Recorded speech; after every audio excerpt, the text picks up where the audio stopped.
पंजतन का। हमारे चैनल से जुड़ने के लिए YouTube पर लिम्रा एजेंसी सब्सक्राइब करें। कौन जवाब देगा? चोरी का माल बता रहे हैं, किसने चोरी बत कही है? तो यार फिर पुलिस की क्या जरूरत है? इन्हें लगाओ ना, पुलिस को खत्म करो, ये बता देंगे चोरी किसने की है।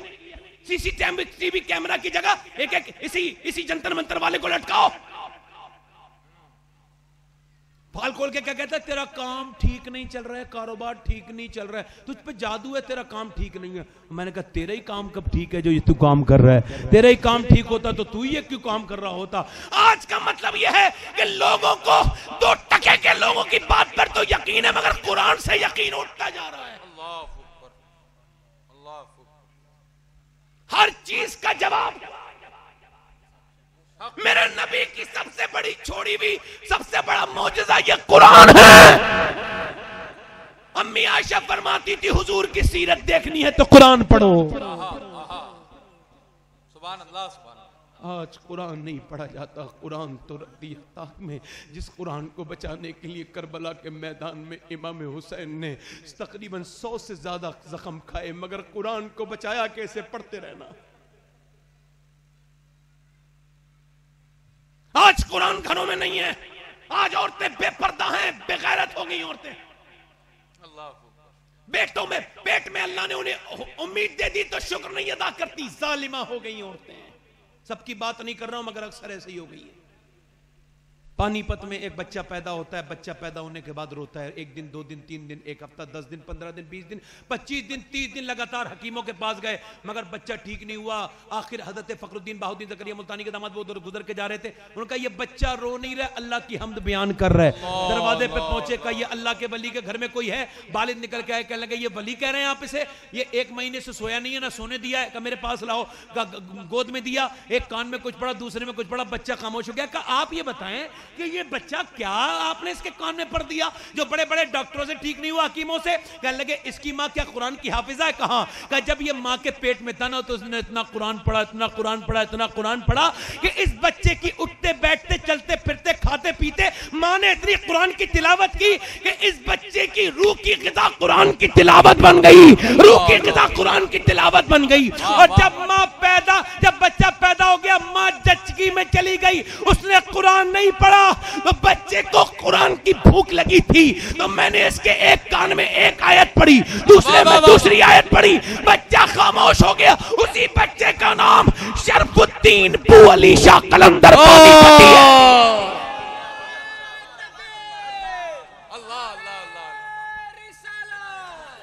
आप मुझे बताओ, औरत डॉक्टरनी के पास गई, डॉक्टर के पास गई, उसने कहा मेरे बच्चे, मैं हामिला हूं, मैं हालत हमल में हूं, मैं गर्भावस्था में हूं। तो उसने फिर उसने उसका जो है ना चेकअप वगैरह किया, फिर लिख दिया ये खाना, ये नहीं खाना, ये खाओगी तो ये असर होगा बच्चे पे। सुनो जरा, अरे सुनो तो, ये खाओगी तो ये कैल्शियम बढ़ जाएगा, ये खाओगी तो आयरन बढ़ जाएगा, ये खाओगी और गुस्सा ना करना, गुस्सा करोगी तो बच्चे के दिमाग पे भी असर पड़ेगा, ज्यादा परेशान मत करना, ज्यादा वजन ना उठाना। तवज्जो चाहता हूं आप तमाम हज़रात से, तवज्जो मेरी तरफ देखो। मुझे बताओ जरा, मैं आपसे पूछना चाहता हूं, ये बताओ कि जब मियां दुनिया की चीजें खाएंगी, मैं आपको बताऊं औरत की दुआ सबसे ज्यादा कबूल कब होती है? वैसे तो हमेशा होती है, मगर इमाम गजाली लिखा है जब औरत हमल की हालत में होती है ना, और जब वो सजदे में जाके कहती है मौला मैं कितनी तकलीफ में हूं, मेरा बच्चा मेरे पेट में, हो सकता है इंतकाल हो जाए मेरा इसकी पैदाइश के वक्त में, मगर तुझसे एक ही गुजारिश है, बच्चा तो मेरा बने मगर बंदा तेरा बन जाए, इसे नेक बनाना। अल्लाह अकबर। मुझे बताओ, जब मियां फलों का असर बच्चे पे पड़ता है, जब कैल्शियम की दवाओं का असर बच्चे पे पड़ता है, जब गुस्से का असर पड़ता है, तो क्या नबी के ऊपर दुरूद पढ़ा जाएगा तो उसका असर नहीं पड़ेगा? क्या मां कुरान पढ़ेगी तो उसका असर नहीं? वाह वाह वाह वाह, सुभान अल्लाह, सुभान अल्लाह। हज़रत फरमाते इमाम अहले सुन्नत कि जब बच्चा गोद में हो ना मां की, और जब वो दूध पिला रही हो ना, तो दूध पिलाते पिलाते दुरूद पढ़ना शुरू कर दे। फरमाते जब दुरूद पड़ेगी ना तो अल्लाह उसके बच्चे को आशिक रसूल बना देगा। अच्छा, आपको मेरी बातों से मजे तो नहीं ले रहे हैं? औरतों को समझाएंगे ना जाके, मेरी बात मेरी बहनें सुन भी रही है ना। आप याद रखें, औरत की हर एक्टिविटी का असर उसके बच्चे पे होता है। ये जितने भी कानों में लीड लगा के गाने सुनते हैं, ये खड़े होकर डांस करते हैं और डांस करते में शर्म नहीं आती, बेहया बेगैरत।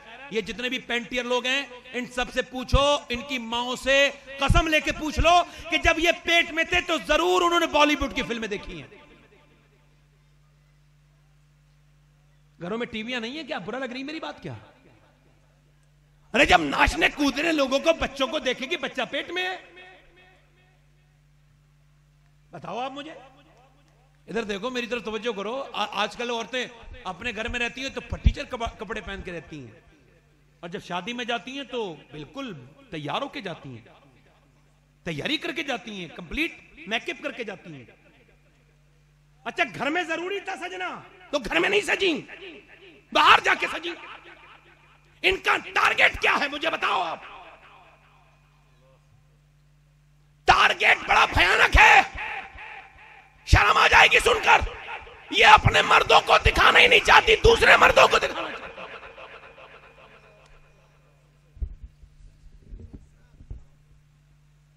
आला फरमाते जब औरत घर में आए ना, वो मर्द के जब आने का टाइम हो ना घर में, औरत को चाहिए अच्छे कपड़े पहने। बोलो तो सुभान अल्लाह यार। फरमाए धुले हुए कपड़े पहने, बोलो सुभान अल्लाह। और जब आए तो मेकअप करे। फरमाते हैं आदमी को दिखाने के लिए मेकअप करे।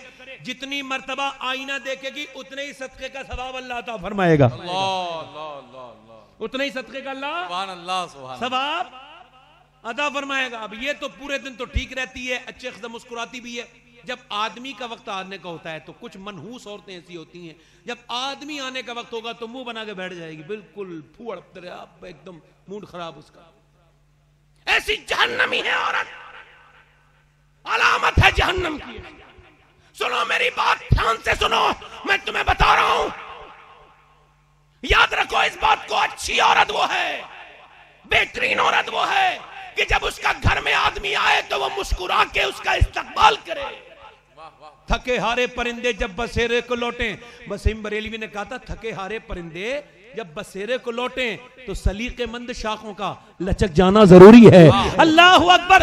अब देखें, अब शादियों में मुस्कुराएंगी मगर घर में मुस्कुराना सीखो, क्योंकि दूसरों के सामने मुस्कुराओगी तो जिल्लत मिलेगी, सिवाय जिल्लत के और कुछ नहीं।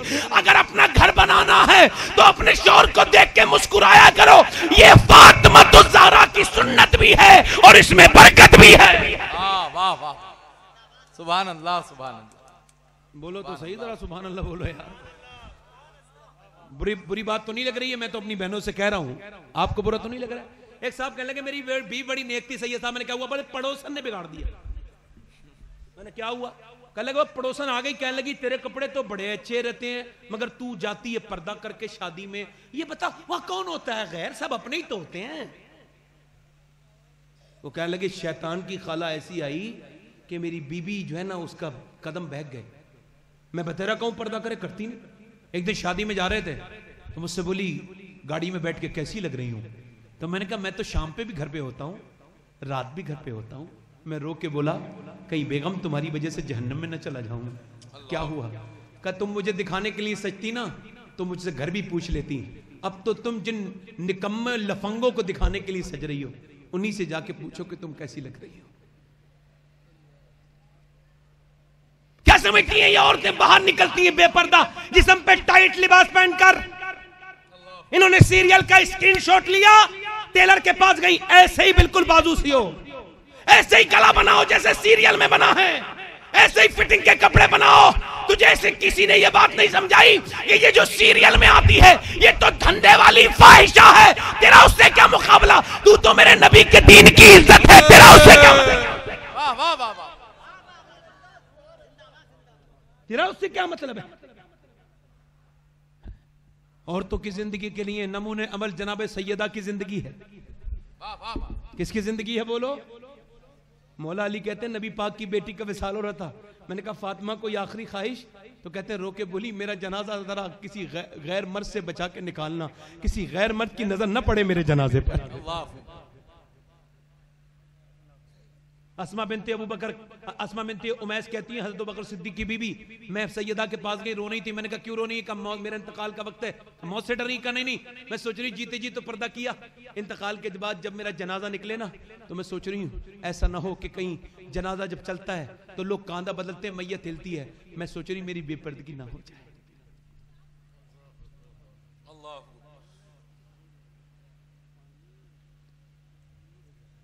इमाम हसन कहते हैं मेरी माँ 17 दिन तक खजूर पे जिंदगी गुजारती थी। और कहते हैं मेरी माँ पूरी रात 1000 रकात नमाज नफिल पढ़ती थी।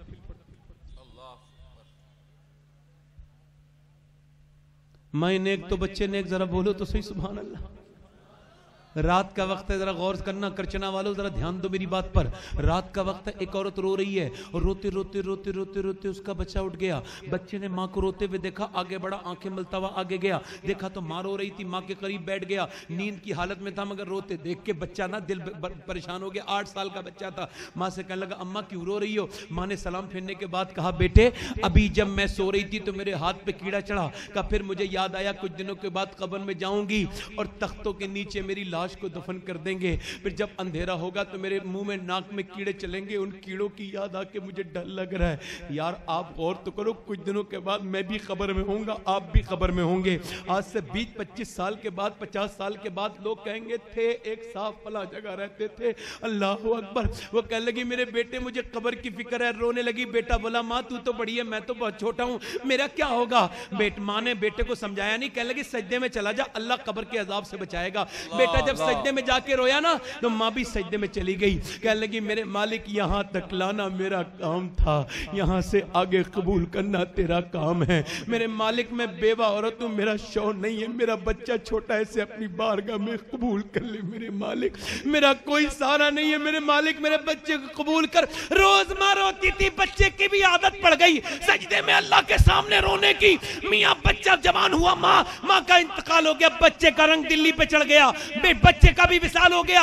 मगर दुनिया जाके दिल्ली को देखे, बादशाहों की बीबियों की कब्रों के निशान नहीं पता, मगर जो रात को रोती थी उसका मजार 3 बीघा जमीन में बना हुआ है। उसके मजार पे हर हफ्ते बुध के दिल मेला लगता है। उसका नाम सैयदा जुलेखा अल मारूफ माई साहिबा, उसके बाप का नाम अरब शाह और उसके पीर का नाम ख्वाजा उस्मान हारूनी, और उसके बेटे का मजार भी करीब में है। बादशाहों की कब्रों के निशान मिट गए, मगर उसके बच्चे की कब्र पर रोज मेला लगता है। उसके बेटे का नाम निजामुद्दीन महबूब इलाही है। नारे तकबीर, नारे रसालत, अजमते औलियाए किराम, ख्वाजा का हिंदुस्तान, हजरत अल्लामा सैयद शबात मियां साहब क़िबला। यार आओ आओ, अब जो हो चुका वो हो गया। तुम्हारे बच्चे कैसे नमाज पढ़ेंगे बताओ, जब आप भी नहीं पढ़ते? मेरी बहनों मेरी बेटियों, तुम्हारी बेटियां कैसे नमाज पढ़ेंगी जब आप ही नहीं पढ़ते हो? कभी कभी रात को रोना, अपने बच्चे को उसके साथ सजदे में जाया करो, उसके साथ जाया करो। कभी इस कैफियत का भी मजा लो, बच्चों के साथ सजदा करने का मजा अलग है। जब बच्चों के साथ सजदे में जाओ तो कहो मालिक इन बच्चों को जहन्नम से बचा ले मेरे रब। तो वजह है कि नहीं? इकबाल कहता है मेरी बेटी तूने कुरान उठा के ऊपर रख दिया, हालांकि तेरी किरात जरूरी थी। तू ये नहीं समझ सकी कि तेरा कुरान पढ़ना क्यों जरूरी है, क्योंकि जब तूने मदीने में फातिमा बिन्ते मोहम्मद बन के कुरान पढ़ा तो तेरे बेटे ने करबला के मैदान में नेज़े पे चढ़ के कुरान पढ़ दिया, और जब तूने मक्के में फातिमा बिन्ते खत्ताब बन के कुरान पढ़ा तो तेरे भाई उमर ने पूरी दुनिया को कुरान का मतलब समझा दिया। सुभान अल्लाह, सुभान अल्लाह। इसलिए जरूरी है। आधी दुनिया का बादशाह है उमर, बोलो तो सही सुभान अल्लाह। रात का वक्त बीबी कहती है मेरा हाकिम है, मेरे नबी ने मांगा है हुजूर को, हुजूर ने मांगा है उमर को। अरे ख्वाजा क़मरुद्दीन सियालवी फरमाते हैं उमर में और बाकी सियाबा में यह फर्क है, बाकी सियाबा हुजूर के मुरीद हैं, उमर मेरे नबी की मुराद है। उमर को नबी ने मांगा है। अरे मांगने वाले के एतबार से दिया जाता है ना, जब मांगने वाला नबी हो, मुस्तफा हो और देने वाला खुदा हो, तो फिर बताओ क्या क्या दिया होगा और क्या क्या लिया गया। वाह वाह वाह वाह, सुभान अल्लाह, सुभान अल्लाह। उमर अता किया अल्लाह ने, बोलो सुभान अल्लाह। हैं उमर कौन थे मियां? जरा जोर से, मैं हज़रत उमर के ऊपर बड़ी लंबी गुफ्तगू कर सकता हूं, मगर थोड़ी खत्म कर दूं। बोलो और बढ़ूं और बोलूं, जल्दी बोलो, दोनों हाथ उठा के बोलो सुभान अल्लाह। और बोलूं उमर आधी दुनिया का बादशाह, आखिरी मेरा ये आखिरी हिस्सा हज़रत उमर की तारीफ में। हज़रत उमर फारूक आज़म, तवज्जो है कि नहीं? जोर से बोलो, मुस्कुरा के बोलो। देखें आप, आधी दुनिया का बादशाह। आज कोई जरा सा एमएलए एमपी बन जाए ना, ओ यार प्रधान जी के भी बुलेट में तेल कब खत्म होता है? वो तो बड़े तकब्बुर, कपड़ों पे जरा सा फटा हुआ कपड़ा कहां पहन लेंगे? आपने देखा नहीं लोग कैसे गुलामी करवाते हैं, इधर आओ, ये काम कर दो। ये सब तकब्बुर का लहजा है, मुसलमानों का लहजा तो नहीं ना। हज़रत उमर फारूक आज़म, मियां चिराग उठा, चिराग बुझा, आपने उठ के जला दिया। किसी ने कहा किसी गुलाम से जलवा देते, आपने फरमाया मैंने चिराग नहीं जलाया था तो मैं उमर था, चिराग जलाने के बाद भी मैं उमर ही हूं। क्या बात हो गई यार, उसमें कौन सी बड़ी बात? वाह वाह। ये तकब्बुर तो इंसान को मफलूज कर देता है, उसकी सोच को किसी लायक नहीं रहने देता। जो मुतकब्बिर होता है उसकी बेइज्जती बड़ी होती है। वाह वाह। मतलब वो समझता है कोई उससे जरा अच्छे से ना मिले, मेरी तो बेइज्जती कर दी। यार लोग मुझे बेइज्जती करेंगे यार, ये भूत कब तोड़ेंगे लोग? मैं अपनी गाड़ी खुद चलाता हूं। एक जगह में गया तो वो लोग बड़ा नारा वारा लगाने के लिए तैयार थे। अब उन्होंने देखा गाड़ी में खुद ही चला रहा था तो बेचारों के अरमानों में पानी फिर गया। कहने लगे यार ये तो खुद ही ड्राइवर है, इसका क्या नारा लगाना है? यार ये कौन सा पुत हमने लगा लिया है कि जरा इज्जत मिल जाए? क्या इज्जत होता है? इज्जत तो वो है मियां कि 1400 बरस हो गए उमर को, मगर आज भी उसकी महफिल में उसका जिक्र लोग दिल से सुन रहे हैं। ये इज्जत है, इसे इज्जत कहते हैं। वाह वाह वाह वाह वाह। इज्जत ये है जो 1400 साल हो गए पुरानी नहीं हुई अभी तक। मगर मियां आदि दुनिया का बादशाह है। सुबह सुबह उठते हैं, उठने के बाद रस्सी डोल लेते हैं, उसमें पानी भरते हैं, पानी मशकीजे में पानी भरते हैं, और फिर एक घर के दूसरे घर, तीसरे घर, चौथे घर, पांचवें घर, छठे घर, सातवें घर, आठवें घर, और पानी भर भरते दोपहर हो जाता है। कोई कहता है लाइए मैं पानी भर दूं, कहता नहीं। अच्छा फिर उसके बाद आप लोगों के घर के सौदे ला के देते हैं। किसी ने कहा आप किसके घर का पानी भरते हैं? अमीरुल मोमिनीन हजरत उमर की पूरी दाढ़ी सफेद हो गई थी, बूढ़े हो गए थे। आप किसके घर का पानी भरते हैं? कहने लगे मदीने में कुछ औरतें ऐसी हैं जिनका कोई पानी भरने वाला नहीं है, बेवाएं, मैं उनके घर में पानी भरता हूं। कुछ औरतें ऐसी हैं जिनका कोई भी काम करने वाला नहीं है, सौदा लाने वाला, मैं उनका सौदा ला के देता हूं। ये आजिज़ी की बात बता रहा हूं। फिर उसके बाद हजरत उमर जाते हैं और जाने के बाद मस्जिद की झाड़ू लगाते हैं। देखा कभी सेठ को मस्जिद पे झाड़ू लगाते हुए? जाके कहता है इमाम साहब झाड़ू नहीं लगी। और मैंने कहा यार आप भी तो इंसान ही लगते हो ना, मुसलमान ही लगते हो, आप भी लगा सकते हो ना झाड़ू। बाबा फरीदुद्दीन गंज से किसी ने कहा मेरी दिल पे आपकी तकरीर का असर नहीं होता। पहले लोगों के दिल पे असर नहीं होता था तो वो कहते थे मेरा दिल बेकार है, अब कहते तकरीर में ही असर नहीं है भाई। कहने लगे मेरे दिल पे आपकी तकरीर का असर नहीं होता, मेरा दिल गंदा हो गया, कब फिर क्या पढ़ूं? बाबा फरीदुद्दीन गंज शिकर ने फरमाया तू मस्जिद की झाड़ू लगा। झाड़ू से दिल का क्या ताल्लुक? का ताल्लुक है तू अल्लाह का घर साफ कर, अल्लाह तेरा दिल साफ कर देगा। सुभान अल्लाह, सुभान अल्लाह तेरा, बोलो तो सही, अल्लाह तेरा। हजरत उमर झाड़ू लगाते हैं। उसके बाद रात के वक्त में घूमते हैं, कोई परेशान तो नहीं, कोई तकलीफ में तो नहीं, कोई आसानियों में किसी को तकलीफ तो नहीं होगी। एक रात गुजर के जा रहे थे तो एक शेख अब्दुल हक मौदूद देहलवी लिखा है कि एक दरवाजे से रोने की आवाज आ रही थी। हजरत उमर ने कहा कौन रो रहा है? तुम्हें क्यों बताएं? अरे बताओ कौन रो रहा है? कहा आप क्यों बताएं? कहा बताओ ना कौन रो रहा है? दरवाजा खोल के बाहर आई औरत का, तुझे क्यों बताएं? मैं उमर को रो रही हूं और उमर के लिए कभी दुआ नहीं करूंगी, उमर से बहुत नाराज हूं। तो हजरत उमर ही खड़े थे, उसे क्या पता, जानती नहीं थी, देखा नहीं था। हजरत उमर ने कहा क्यों? कहने लगी 3 दिन की भूखी हूं, मैं तो पका हुआ फल हूं, मेरा ना शौहर है ना मेरे बच्चे हैं, बूढ़ी हो गई हूं, मरने वाली हूं, कब्र में जाने वाली हूं। कब्र में जाऊंगी, हुजूर आएंगे तो मैं हुजूर से शिकायत करूंगी या रसूल अल्लाह उमर के दौर में मैं 3 दिन तक भूखी रही थी। अल्लाह। हजरत उमर जिसके नाम से आधी दुनिया कांपती थी, वो एक औरत के नाम को बात सुन के कांपने लगे। अल्लाह। कहने लगे उमर को पता थोड़ी है तेरे हाल का। कहने लगे जब उमर खबर नहीं रख सकता तो फिर हुकूमत क्यों करता है? अल्लाह अल्लाह अल्लाह। जवाब तो सुनो जरा। देखो आसपास में कोई सो तो नहीं रहा है आपके? देखो यहां देखो पीछे एक साहब रुमाल बांधे हुए सो रहे हैं, उठा दो इन्हें, उठा दो। देख रहे हैं आप? ये बताओ जब मेरी नजर इतनी तेज है तो जिसका जिक्र हो रहा है उसकी नजर कितनी तेज होगी? जोर से तो बोलो सुभान अल्लाह। अभी तक तो मैं लोगों के जाहिर को ही देख रहा हूं ना भाई, जाहिर तो मेरी आंखें हैं ही तो देख ही सकता हूं ना। तो मैं कोई क्लेम नहीं कर रहा हूं अलमाद अल्लाह, कोई दावा वावा कर रहा हूं कि मैं कुछ देख लेता हूं। मैं तो पूरी दुनिया का सबसे घटिया इंसान मैं ही हूं, मैं तो खादिम हूं आपका। तो मगर ये कि सोए ना, बस बात को ध्यान से सुन लें। हजरत उमर ने उसकी बात सुनी, घर गए, जाकर के खाना लेके आए। खाना लेकर के जब आपने दिया तो वो औरत बोली सर्दियों के दिन है, जरा पानी भी गर्म करके दे दे, तू आदमी ठीक लगता है। तो मियाँ चूल्हा जलाया, ऐसा तो नहीं बटन दबाया चूल्हा जल गया, नहीं चूल्हा जलाया, बड़ी मुश्किल हुई, मगर दाढ़ी पे धुआं भी आ गया, मगर चूल्हा जलाते रहे। उसके बाद हज़रत उमर फारूक आज़म से वो औरत कहने लगी मेरे घर में झाड़ू भी नहीं लगी, मैं कमजोर हूँ, तू इतना भी काम कर दे। जब ये काम भी कर दिया, हज़रत उमर ने वो काम भी कर दिया। फिर हज़रत उमर आगे बढ़ के बोले चल अब तो उमर को माफ कर देना, हम माफी मांगते हैं। अरे तकब्बुर ही इतना बड़ा है भाई, आपस में एक दूसरे गए इससे माफी मंगवाओ। एक जगह मैं गया ना, सुलह करवाने गया आपस में, मुझे बुलाया उन्होंने, कह लगे हम आपस में सुलह, मैं ठीक है भाई।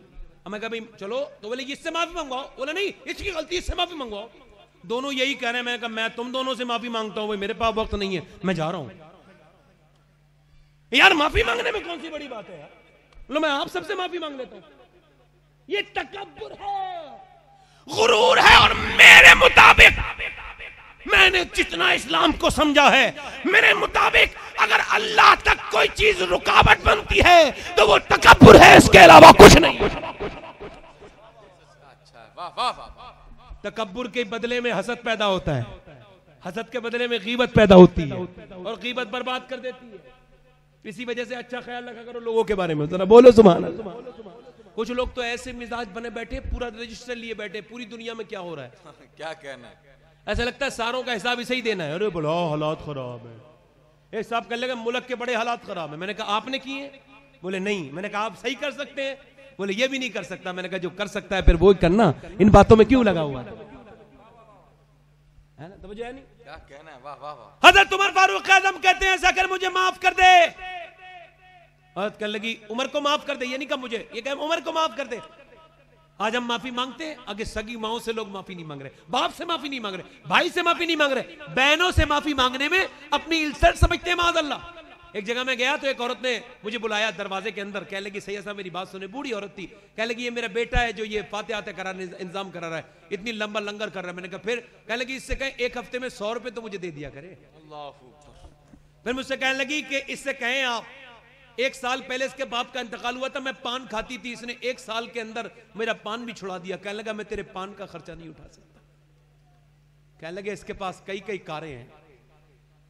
और फिर मुझसे कहती है इससे एक बात और कहते हैं, मैं बूढ़ी हो गई हूं, थोड़ा मुझ पर जुल्म कम कर दे। ये अपने बच्चों के लिए मिठाई लाता है, फल लाता है, और छुपा छुपा के अपनी बीवी बच्चों को दे जाता है। और फिर वो मोटे मोटे आंसुओं से रोई, कहने लगी क्या सैयद साहब मैंने इतना बुरा किया है इसके साथ, जो ये मेरे साथ इतना बुरा कर रहा है, मेरे सामने से थैली लेके चला जाता है, उससे पूछता भी नहीं।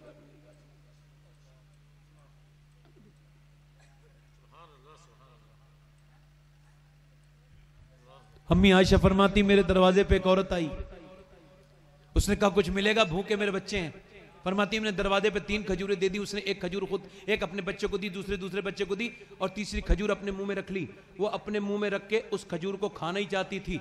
अल्लाह अकबर, उसे खाना ही चाहती थी कि बच्चों ने उसे देख लिया, और देखने के बाद बच्चे अपनी माँ को देखने लगे तो माँ ने अपने मुंह से खजूर निकाली और उसके 2 टुकड़े किए, और एक खजूर एक बच्चे के मुंह में रख दी, दूसरी खजूर दूसरे के रख दी। कहती मैं रोने लगी, हुजूर तशरीफ लाए। अल्लाह के रसूल ने फरमाया आयशा तुम्हें किस चीज़ ने रुलाया? मैंने अर्ज किया रसूलल्लाह एक औरत से मैंने ममता देख ली है। कहा तुमने क्या देखा? कि मैंने ममता देखी है। कहा क्या देखा? अर्ज की या रसूलल्लाह मैंने देखा कि 3 खजूरें